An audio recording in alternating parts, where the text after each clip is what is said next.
have optional tabletop extension.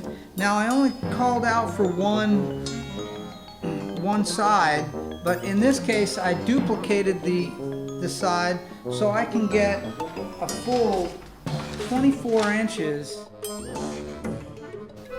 It's only capable of cutting 12 inches wide, but it gives me stability. The reason I set this up is I do a lot of work with this acrylic sheet. It's 1/4 inch thick.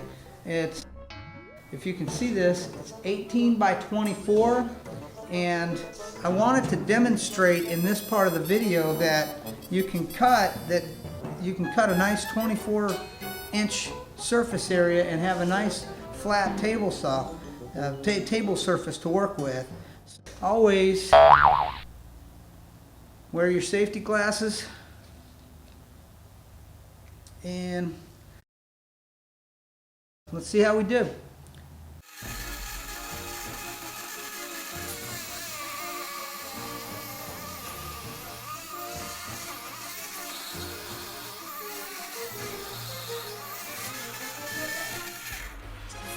You can see it's a little melt there, but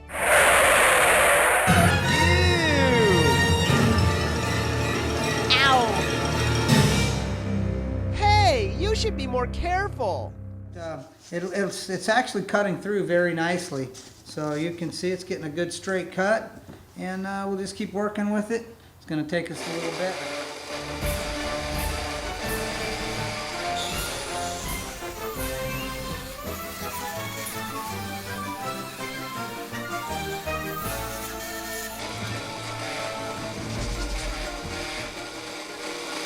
Getting a beautiful straight cut.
Perfect 12 inches